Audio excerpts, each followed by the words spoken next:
নমস্কার সকলকে উৎপল শেডওয়ার্ড চ্যানেলে স্বাগত।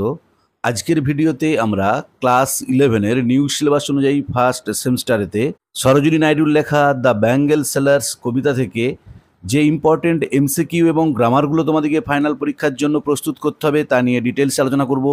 তাই তোমরা ভিডিওটা স্কিপ না করে অবশ্যই প্রথম থেকে শেষ পর্যন্ত দেখবে। আর ভিডিওটা ভালো লাগলে অবশ্যই তোমরা লাইক শেয়ার ও কমেন্ট করে জানাবে। আর আমি অলরেডি ক্লাস 11-এর ফার্স্ট সেমিস্টারেতে অন্য যে দুটি কবিতা আছে অর্থাৎ কম্পোজড আপন ওয়েস্টমিনিস্টার ব্রিজ এবং ডব্লিউ.বি. ইয়েটসের লেখা দ্য সেকেন্ড কামিং কবিতা থেকে কী কী ইম্পর্টেন্ট গ্রামার এবং এমসিকিউ পরীক্ষার জন্য প্রস্তুত করতে হবে তা নিয়ে ডিটেলস আলোচনা করে ভিডিও আপলোড করেছি। যারা সেই ভিডিওটা দেখোনি তাদের জন্য আমি ডেসক্রিপশন বক্সে সেই ভিডিওর লিঙ্ক দিয়ে দিয়েছি, তোমরা অবশ্যই দেখে নিও। আর তোমাদের ক্লাস 11-এর ফার্স্ট সেমিস্টারের প্রত্যেকটা পিসের গদ্য পদ্য এবং যে র্যাপিড রিডারের 3টে নাটকের সামারি আছে, প্রত্যেকটা পিসের প্রতিটি লাইনের বাংলা অনুবাদ ও বিশ্লেষণ করে ভিডিও আপলোড করেছি, তার লিঙ্কও ডেসক্রিপশন বক্সে দেওয়া আছে। যারা দেখোনি তারা প্রয়োজন মতো এবং সময় মতো দেখে নিও। দেখো, দ্য ব্যাঙ্গেল সেলার্স কবিতা থেকে মনে রাখতে হবে আমাদেরকে 3টি এমসিকিউ এর অ্যান্সার দিতে হবে। যে 3টি এমসিকিউ, কম্পোজড আপন ওয়েস্টমিনিস্টার ব্রিজ থেকে 4টি, দ্য সেকেন্ড কামিং থেকে 3টি এবং দ্য ব্যাঙ্গেল সেলার্স থেকে 3টি এমসিকিউ এর উত্তর দিতে হবে। আমি এখানেতে আগের দুটো কবিতার মতনই কোশ্চেন অ্যান্সার ফরম্যাট করিনি, জাস্ট একই লাইনে উত্তর এবং প্রশ্ন লিখে দিয়েছি। যেটা উত্তর হবে সেটার নিচে আমি দাগ দিয়ে দিয়েছি লাল কালিতে, আর বাকি অংশটা প্রশ্ন, মানে প্রশ্নটা পড়বে, 4টে অপশন দেওয়া থাকবে, তার মধ্যে যেটা উত্তর হবে সেটা আমি লিখে নিচেতে লাল কালিতে আন্ডারলাইন করে দিয়েছি। তোমরা অবশ্যই একটু ভালো করে খেয়াল করবে। আর একটা কথা বলে নিই, তোমরা এই কোশ্চেন অ্যান্সারগুলো পড়তে শুরু করার আগে অবশ্যই তোমরা প্রতিটি লাইনের বাংলা অনুবাদ এবং বিশ্লেষণ নিয়ে যে ভিডিওটা আপলোড করেছি সেটা একটু দেখে নিও, তাহলে কিন্তু এই প্রশ্ন উত্তরগুলো বুঝতে অনেক সুবিধা হবে। দেখো, দ্য ব্যাঙ্গেল সেলার্স সরোজিনী নাইডুর লেখা, আমরা খুব ভালোভাবে জানি। দেখো, Sarojini Naidu was born on, এটা প্রশ্ন পড়বে, উত্তর হবে 13th February 1879 ইন হায়দ্রাবাদ। যে সরোজিনী নাইডু জন্মগ্রহণ করেছিলেন 1879 খ্রিস্টাব্দের 13ই ফেব্রুয়ারি হায়দ্রাবাদে। আবার বলছি, Sarojini Naidu was born on 13th February 1879 in Hyderabad. দুয়ে দেখো, Sarojini Naidu was called the nightingale of India, এটা হচ্ছে উত্তর। পরীক্ষায় প্রশ্ন পড়বে সরোজিনী নাইডুকে কি বলা হতো। দেখো, Sarojini Naidu was called the nightingale of India, ভারতের নাইটেঙ্গেল বলা হতো। এ প্রসঙ্গে একটা বলে দিই আমি, যে এই নাইটেঙ্গেল অফ ইন্ডিয়া সরোজিনী নাইডুকে বলেছিলেন মহাত্মা গান্ধী, অর্থাৎ গান্ধীজি প্রথম সরোজিনী নাইডুকে নাইটেঙ্গেল অফ ইন্ডিয়া বলেছিলেন। এটাও তোমরা খুব ভালোভাবে মনে রাখবে। আমি যখন টেক্সটটা পড়িয়েছি যেখানে, সেই ভিডিওতে আমি ডিটেলসে বলেছি, তবু এখানেতেও বলে দিলাম। 3 নম্বর প্রশ্ন দেখো, the bangle sellers was first publish in, খুব ভালো করে মনে রাখবে, 1912। যে ব্যাঙ্গেল সেলার্স কবিতাটা প্রথম প্রকাশিত হয়েছিল 1912 খ্রিস্টাব্দে। আবার বলছি, the bangle sellers was first published, এটা প্রশ্ন, উত্তর হবে ইন 1912। 4 নম্বরের প্রশ্ন দেখো, the poem the bangle sellers is taken from, খুব ভালো করে মনে রাখবে যে ব্যাঙ্গেল সেলার্স কবিতাটা নেওয়া হয়েছে, এটা প্রশ্ন, উত্তর হবে দ্য বার্ড অফ টাইম। আবার বলছি, the poem the bangle sellers is taken from the bird of time. 5 নম্বরে দেখো, besides being a prominent poet, একজন প্রথিতযশা কবি ছাড়াও সরোজিনী নাইডু ছিলেন অলসো এ পলিটিশিয়ান, এটা হবে উত্তর, একজন রাজনীতিবিদ। তাহলে প্রশ্ন থাকবে ওয়াজ পর্যন্ত, উত্তর হবে politician. Besides being a prominent poet Sarojini Naidu was also a politician. 6 নম্বরে দেখো, the main theme of the poem is, এই কবিতার প্রধান বিষয়বস্তু হচ্ছে সেলিব্রেশন অফ ইন্ডিয়ান ওম্যানহুড, খুব ভালো করে মনে রাখবে, সেলিব্রেশন অফ ইন্ডিয়ান ওম্যানহুড। 7 নম্বরটা দেখো, different stanzas of the bangle sellers describe, যে ব্যাঙ্গেল সেলার্স কবিতার নানান স্ট্যাঞ্জাগুলো বর্ণনা দিয়েছে কিসের, দেখো, different stages of life of women, মহিলাদের জীবনের নানান ভাগগুলোকে, অ্যান্ড দেয়ার কানেকশন, তাদের যোগাযোগকে, with colours of the bangles, চুড়ির রঙের সাথে। দেখো, আবার বলে দিচ্ছি, different stanzas of the bangle sellers describe, এটা হবে প্রশ্ন, উত্তর হবে different stages of life of women and their connection with colours of bangles. 8 নম্বরে দেখো, the speaker of the poem is a, এই কবিতার বক্তা হচ্ছেন, কথক হচ্ছেন, খুব ভালো করে মনে রাখবে, উত্তর হবে হকার, বা একজন ব্যাঙ্গেল সেলারও পরীক্ষায় পড়তে পারে, হকার বা ব্যাঙ্গেল সেলার দুটোই কিন্তু পড়তে পারে। তাহলে the speaker of the poem is a hawker or a bangle seller. পরের প্রশ্ন দেখো, 9 নম্বরে, এখানে প্রথমটা যদি উত্তর, শেষটা হচ্ছে প্রশ্ন। 3 stages of women's life is described in the poem, মহিলাদের জীবনের 3টে স্টেজকে এখানে বর্ণনা দেওয়া হয়েছে এই কবিতায়। আবার বলছি, 3 stages of women's life is described in this poem. 10 নম্বরে দেখো, the bangle sellers is written in rhyming couplet. খুব ভালো করে মনে রাখবে, ব্যাঙ্গেল সেলার্স কবিতাটা লেখা হয়েছে রাইমিং কাপলেটে। রাইমিং কাপলেট মানে যে দুটি লাইনের ছন্দে মিল, প্রত্যেকটি দুটি করে লাইনের ছন্দে মিল আছে, মানে এ এ A B B C C এরকমভাবে মিলগুলো থাকবে। 11 নম্বরে দেখো, অ্যাকর্ডিং টু দ্য পোয়েম, এই কবিতার মতে for a married woman the bangles represent, একজন বিবাহিত মহিলার কাছে চুড়িটা প্রতীক কিসের? ম্যারাইটাল অ্যাসপিসিয়াসনেস, বৈবাহিক প্রকৃষ্টতার। আবার বলছি, প্রশ্নটা পড়বে according to the poem for a married woman the bangles represent, উত্তর হবে ম্যারাইটাল অ্যাসপিসিয়াসনেস। 12 নম্বরে দেখো, the loads of the bangle sellers are, bangle সেলারের বোঝাগুলো কীরকম হয়? উত্তর হবে গ্লিটারিং। খুব ভালো করে মনে রাখবে, the loads of the bangle sellers are glittering. 13 নম্বরে দেখো, দ্য ফেয়ার টেক্স প্লেস নিয়ারে, মেলাটা ঘটেছে নিকটে, কিসের নিকটে? উত্তর হবে টেম্পল, একটা মন্দিরের। যে প্রশ্ন পড়বে দ্য ফেয়ার টেক্স প্লেস নিয়ারে, উত্তর হবে টেম্পল, একটা মন্দিরের নিকটে। 14 নম্বরে দেখো, the bangles are described as, চুড়িগুলোকে বর্ণনা দেওয়া হয়েছে কি হিসাবে? Circle of light. খুব ভালো করে মনে রাখবে, সার্কেল অফ লাইট। তাহলে প্রশ্ন পড়বে the bangles are described as দিয়ে 4টে অপশন দিয়ে দেবে, উত্তর হবে সার্কেল অফ লাইট।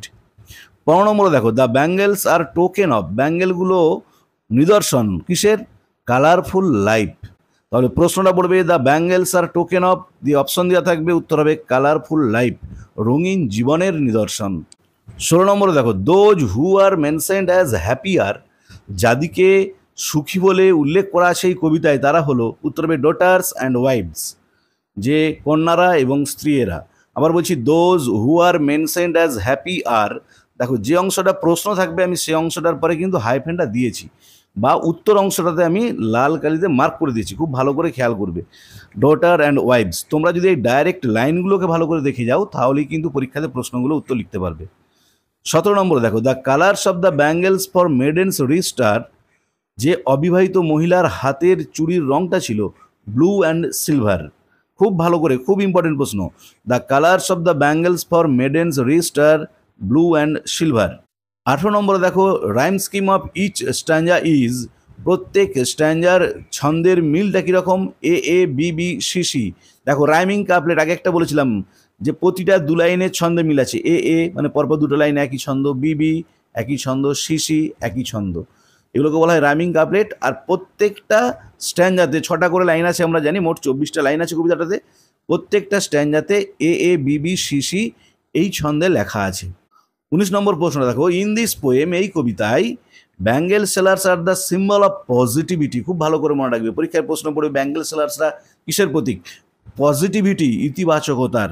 তাহলে in this poem bangle sellers are the symbol of positivity. 20 নম্বরের প্রশ্ন দেখো, 3 stages of women's life mentioned are, যে মহিলাদের জীবনের 3টে স্টেজকে এই কবিতায় উল্লেখ করা আছে সেগুলো হলো, দিয়ে অপশন দেওয়া থাকবে, উত্তর হবে মেডেন, ব্রাইড অ্যান্ড ওয়াইফ, অবিবাহিত মহিলা, বধূ এবং স্ত্রী। মানে যেটা ব্রাইড বলতে এখানে বিবাহের দিনের কথা বলা হয়েছে, যে বিবাহের দিনের যে মহিলাটির কথা সেটা বলা হয়েছে। তাহলে এটা খুবই ইম্পর্টেন্ট প্রশ্ন। 3 stages of women's life mentioned are maiden, bride and wife. 21 number প্রশ্নটা দেখো, in the third stage a woman worships god side by side with, যে তৃতীয় স্টেজেতে একজন মহিলা ওয়ারশিপ করে, পূজা অর্চনা করে গডের, কার পাশাপাশি? হাজব্যান্ড, তার স্বামীর পাশে। আবার বলছি, ইন দ্য থার্ড স্টেজ মানে যখন সে ওয়াইফ, একজনের স্ত্রী, সে অবস্থায় a woman worships god side by side with husband. 22 নম্বরে দেখো, বার্ডস দ্যাট ড্রিমস, খুব important question, presents the image of, এটা কিসের প্রতীক? ইয়ং গার্লস, যুবতীদের প্রতীক। আবার বলছি, birds that dreams presents the image of young girls বা মেডেন বলতে পারো। 23 নম্বরে দেখো, the colour of the bangles that look like field of sunlit corn is of, যে রংটা, চুড়িগুলোর রংটা যেগুলোকে দেখে মনে হয় সূর্যালোকিত শস্য ক্ষেতের মতো, সেটা হচ্ছে ইয়েলো কালার। খুব ভালো করে মনে রাখবে, হলুদ রঙের। আবার বলছি, the colour of the bangles that looks like field of sunlight corn is of yellow colour. 24 নম্বরটা দেখো, marriage fire refers to, marriage fire বলতে বোঝানো হয়েছে হিন্দু কালচার, হিন্দু সংস্কৃতিকে। আবার বলছি, marriage fire refers to Hindu culture. 25 number প্রশ্নটা দেখো, the middle aged woman served her household, মধ্যবয়স্কা মহিলা তার বাড়িতে কাজ করে উইথ ফ্রুটফুল প্রাইড, ফলপ্রসূ গর্ব নিয়ে। খুব ইম্পর্টেন্ট প্রশ্ন। The middle aged woman served her household, উত্তর হবে উইথ ফ্রুটফুল প্রাইড। 26-এ দেখো, the bangles of blue and silver colour, নীল এবং রূপালী রঙের চুড়িগুলো আর সুইটেবল ফর, খুব ইম্পর্টেন্ট কোশ্চেন, মেডেন, অবিবাহিত মহিলাদের জন্য। তাহলে প্রশ্ন পড়বে bangles of blue and silver colour are suitable for দিয়ে মেডেন, ব্রাইড, ওয়াইফ, এরকম করে 4টে অপশন দিয়ে দেবে, উত্তর হবে মেডেন। বা উল্টোটাও পড়তে পারে যে মেডেনদের জন্য সুইটেবল কালারটা কী ছিল। দেখো সেই জন্য আমি ব্লু অ্যান্ড সিলভারটাতেও দাগ দিয়ে রেখেছি, যে যদি প্রশ্নটা ঘুরিয়ে দেয় যে মেডেনদের জন্য সুইটেবল কালার কী ছিল, না ব্লু অ্যান্ড সিলভার। 27 নম্বরে দেখো, the colour of bangles for middle aged women, মধ্যবয়স্ক মহিলাদের জন্য চুড়ির কালারটা হচ্ছে পার্পল অ্যান্ড গোল্ড, যে বেগুনি এবং সোনালি কালারের। আবার বলছি দেখো, the colour of bangles for middle aged women are purple and gold. দেখো আবার কিন্তু এই প্রশ্নটাও ঘুরিয়ে পড়তে পারে যে পার্পেল অ্যান্ড গোল্ড কালারের ব্যাঙ্গেলসগুলো কোন মহিলাদের জন্য সুইটেবল, উত্তর হবে মিডিল এজেড। 28 নম্বরের প্রশ্ন দেখো, the bangles for a bride are like fields of sunlit corn, একজন নববিবাহিত বধূর মতো বা who is going to marry, বিয়ের দিনের বধূর মতো একজন মহিলার উপযুক্ত রঙের চুড়িগুলো হচ্ছে ফিল্ডস অফ সানলিট কর্ন, সূর্যালোকিত শস্য ক্ষেতের মতো তার কালার হবে। উল্টোটাও পড়তে পারে যে ফিল্ডস অফ সানলিট কর্ন, এই ব্যাঙ্গেলসগুলো কোন মহিলাদের উপযুক্ত, না ব্রাইড। আর লাস্ট যে এমসিকিউটা তোমরা করবে দ্য ব্যাঙ্গেল সেলার্স কবিতা থেকে, how many lines are there in the bangle sellers, bangle sellers কবিতায় কতগুলি লাইন আছে? 24টা লাইন আছে। আমি তোমাদের বলেছি 4টি স্ট্যান্জা আছে, 6টা করে লাইন নিয়ে এক একটা স্ট্যান্জা। খুব ভালো করে মনে রাখবে যে 4টি স্ট্যান্জা আছে, প্রত্যেকটা স্ট্যান্জাতে 6টা করে লাইন, আর রাইমিংটা হচ্ছে এ A B B C C. তাহলে মোট 4 × 6 = 24, যে 24টা লাইন আছে। এরপর দেখো ব্যাঙ্গেল সেলার্স কবিতা থেকে যে গ্রামারগুলো তোমাদেরকে পরীক্ষার জন্য প্রস্তুত করতে হবে একটু দেখে নাও।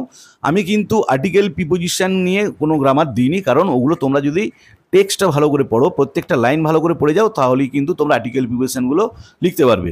তো আমি বাকি যে ডুয়াস ডাইরেক্টেড যেগুলো পড়বে, সেন্টেন্স ট্রান্সফরমেশন, ভয়েস চেঞ্জ বা ক্লজ বা টেন্স নিয়ে, সেগুলো আমি দিয়েছি। দেখো, to the limpid glory of newborn leaves, এটাকে কমপ্লেক্স করতে বলা হয়েছে। উত্তর হবে to the limpid glory of leaves which are newborn. আবার বলছি উত্তরটা, to the limpid glory of leaves which are newborn. 2 নম্বরে দেখো, হুজ হ্যান্ডস হ্যাভ চেরিস্ট, পরীক্ষায় এই লাইনটা দিয়ে বলা থাকবে এটা কি ক্লজ, উত্তর হবে দেখো অ্যাডজেক্টিভ ক্লজ। এটা হচ্ছে একটা অ্যাডজেক্টিভ ক্লজ, তার মানে অবশ্যই ডিপেন্ডেন্ট বা সাবঅর্ডিনেট ক্লজ, তার মধ্যে ভাগটা হচ্ছে অ্যাডজেক্টিভ ক্লজ। আবার বলছি হুজ হ্যান্ডস হ্যাভ চেরিসড, এই ক্লজটা হচ্ছে অ্যাডজেক্টিভ ক্লজ। আর অ্যাডজেক্টিভ ক্লজ মানে আমরা জানি অ্যাডজেক্টিভ ক্লজটা ডিপেন্ডেন্ট বা সাবঅর্ডিনেট ক্লজেরই একটা ভাগ। 3 নম্বরটা দেখো, some are like fields of sunlit corn, এটাকে কমপ্লেক্স করতে বলা হয়েছে। দেখো উত্তর হবে some bangles are like fields of corn which are sunlit. আবার বলছি some bangles are like fields of corn which are sunlit. 4 নম্বরটা দেখো, আওয়ার শাইনিং লোডস, আমি পুরো সেন্টেন্সটা লিখিনি, ডট ডট দিয়ে দিয়েছি। এখানে প্রশ্নটা পড়বে here shining is used as, এখানে শাইনিং ওয়ার্ডটা ব্যবহার হয়েছে মনে রাখবে প্রেজেন্ট পার্টিসিপল হিসাবে, যে প্রেজেন্ট পার্টিসিপল হিসাবে শাইনিং ওয়ার্ডটা এই সেন্টেন্সে ব্যবহার হয়েছে। খুব ইম্পর্টেন্ট প্রশ্ন কিন্তু। 5 নম্বরে দেখো, who will buy these delicate bright rainbow tinted circles of light, এই লাইনটা যে বলবে ভয়েস চেঞ্জ করো। দেখো উত্তর হবে by whom will these delicate bright rainbow tinted circles of light be bought. আবার বলছি by whom will these delicate bright rainbow tinted circles of light be bought. আর 6 নম্বর যেটা করতে হবে, bangle sellers are we who bear our shining loads to the temple fair, এই লাইনটা দিয়ে who bear our shining loads to the temple fair, এটা underline করে বলা থাকবে এটা কি ধরনের ক্লজ। দেখো, the underline part is an example of subordinate বা ডিপেন্ডেন্ট ক্লজ, তার মধ্যে এটা হচ্ছে অ্যাডজেক্টিভ ক্লজ। যে সাবঅর্ডিনেট বা ডিপেন্ডেন্টের যে 3টে ভাগ আছে, অ্যাডজেক্টিভ, অ্যাডভার্বিয়াল, নাউন, তার মধ্যে এটা হচ্ছে অ্যাডজেক্টিভ ক্লজ। আবার বলছি bangle sellers are we who bear our shining loads to the temple fair, এই সেন্টেন্সটা দিয়ে হু থেকে ফেয়ার পর্যন্ত আন্ডারলাইন করা থাকবে, দিয়ে বলা থাকবে the underlined part is an example of subordinate বা ডিপেন্ডেন্ট ক্লজ, তার মধ্যে আবার অ্যাডজেক্টিভ ক্লজ। তাহলে আজকের ভিডিওতে আমরা ক্লাস 11-এর প্রথম সেমিস্টারে নিউ সিলেবাস অনুযায়ী সরোজিনী নাইডুর লেখা দ্য ব্যাঙ্গেল সেলার্স কবিতা থেকে যে ইম্পর্টেন্ট এমসিকিউ এবং গ্রামারগুলো তোমাদেরকে পরীক্ষার জন্য প্রস্তুত করতে হবে তা নিয়ে ডিটেলস আলোচনা করলাম। ভিডিওটা ভালো লাগলে অবশ্যই লাইক শেয়ার ও কমেন্ট করে জানিও। আর যারা চ্যানেলটা প্রথম দেখছো বা চ্যানেলটা এখনও সাবস্ক্রাইব করোনি তারা অবশ্যই চ্যানেলটা সাবস্ক্রাইব করে পাশে থাকা বেল বাটনটা প্রেস করবে, যাতে পরের ভিডিওগুলো আপলোড করার সাথে সাথে তোমাদের কাছে নোটিফিকেশন পৌঁছে যায়। আমি অলরেডি ক্লাস 11-এর প্রত্যেকটা পিসের প্রতিটি লাইনের বাংলা অনুবাদ বিশ্লেষণ করে ভিডিও আপলোড করেছি। যারা সে ভিডিওগুলো দেখোনি তাদের জন্য আমি ডেসক্রিপশন বক্সে সে ভিডিওর লিঙ্ক দিয়ে দিয়েছি, তোমরা অবশ্যই সময় মতো দেখে নিও। ভালো থেকো সকলে, ধন্যবাদ। পরের ভিডিওতে আমরা ক্লাস 11-এরই যে র্যাপিড রিডারের 3টে নাটক আছে সেখান থেকে কি কি এমসিকিউ পরীক্ষার জন্য প্রস্তুত করতে হবে তা নিয়ে ডিটেলস আলোচনা করব। তাই তোমরা অবশ্যই আমার চ্যানেলটা ফলো করতে থাকবে। ধন্যবাদ সকলকে, ভালো থেকো সবাই।